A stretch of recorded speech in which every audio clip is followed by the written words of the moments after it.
জয় Hind everyone, আমার নাম হলো বিজয়। তোমরা দেখছো তোমাদের প্রিয় ইউটিউব চ্যানেল বিজয় মোটিভ।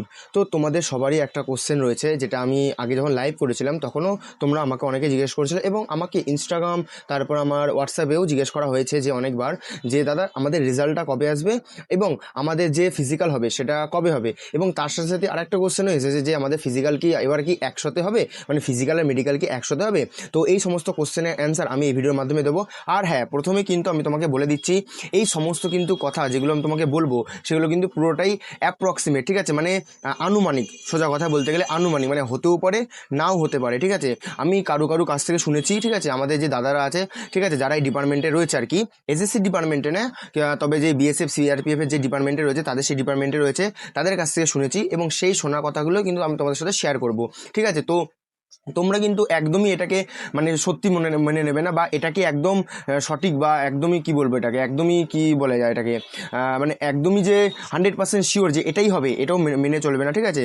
এটার কিন্তু অপোজিটও হতে পারে। তো আমি কিন্তু এর জন্য প্রথমেই কিন্তু তোমাকে এই জিনিসটা বলে দিলাম। তো চলো ভিডিওটা শুরু করা যাক। প্রথমে আসছি ভ্যাকেন্সি বাড়া নিয়ে। দেখো, আমাকে অনেকে জিজ্ঞেস করেছিল যে ভ্যাকেন্সি বাড়বে কি বাড়বে না। দেখো, প্রতি বছরই আমরা দেখে আসছি, মানে 2024 সাল, 25 সাল, এবং এটা 2026 সাল চলছে। 2022-23 সালে হয়তো বাড়েনি, কিন্তু তার আগেও কিন্তু ভ্যাকেন্সি বেড়েছিল, ঠিক আছে। তো সেই ট্রেন্ডটাকে যদি আমরা ফলো করি, তাহলে কিন্তু সেই অনুযায়ী দেখতে গেলে এসএসসি কিন্তু এবছর কিন্তু ভ্যাকেন্সি বাড়াবে। এবং আমি তোমাদের গ্রুপে একটা ছবি দিয়েছিলাম যেখানে প্রায় 61,000 পর্যন্ত ভ্যাকেন্সি ফাঁকা রয়েছে, ঠিক আছে। তো সেই অনুযায়ী দেখতে গেলে কিন্তু এবছর কিন্তু অনেক চান্স আছে ভ্যাকেন্সি বাড়ার। এবার এমন নয় যে পরের বছর অগ্নিবীর আসবে বলে তাদের জন্য ভ্যাকেন্সি সংরক্ষিত করা হবে, এমন কোনো ব্যাপার নয়, ঠিক আছে।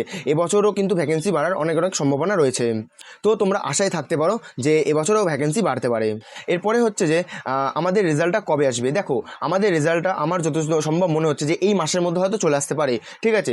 যদি এই মাসের মধ্যে চলে আসে, তাহলে কিন্তু সেপ্টেম্বর মাসের শেষের দিকে, অর্থাৎ 3rd উইকের পর থেকে কিন্তু আমাদের ফিজিক্যালের ডেট দেওয়া শুরু হয়ে যাবে, বা ফিজিক্যাল শুরু হয়ে যেতেও পারে, ঠিক আছে।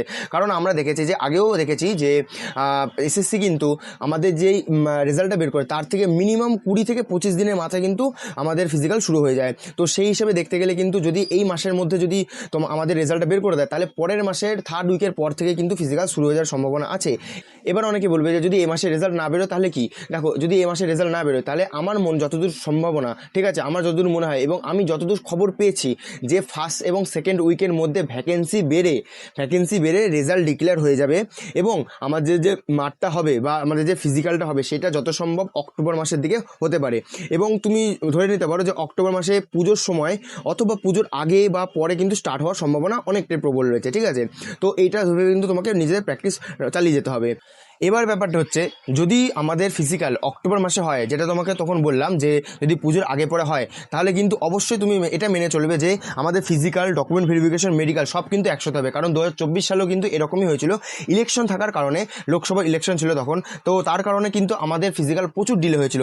পরীক্ষা ঠিক টাইমে হয়েছিল, রেজাল্ট ঠিক টাইমে বেরিয়েছিল, কিন্তু তারও অনেক পরে কিন্তু আমাদের ফিজিক্যাল হয়েছিল। তো সেই সময় কিন্তু ফিজিক্যাল এবং মেডিকেল এবং ডিবি সব কিছু একসাথে কিন্তু হয়েছিল, ঠিক আছে।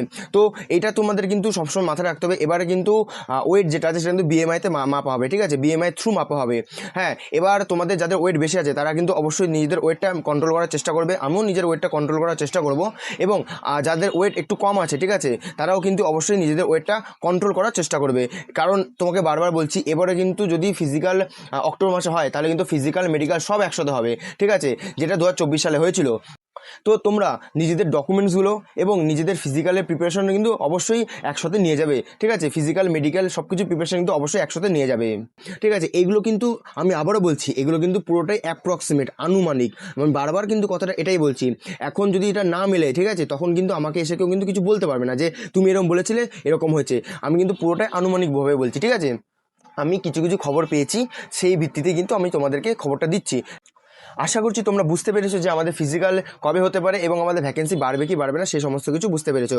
এবার আসছি যে নতুন স্টুডেন্টদের কাছে, তোমাদের কিন্তু নোটিফিকেশান যত সম্ভব সেপ্টেম্বর মাসে বেরোবে, ঠিক আছে। ক্যালেন্ডারে কিন্তু সেপ্টেম্বর মাসে দেওয়া আছে। যদি সেই টাইমে সেপ্টেম্বর মাসে যদি বেরোয়, তাহলে কিন্তু তোমাদের পরীক্ষার বেশি দিন সময় দেবে না, মিনিমাম ফেব্রুয়ারি থেকে মার্চের মধ্যে কিন্তু পরীক্ষাটা হয়ে যেতে পারে, ঠিক আছে।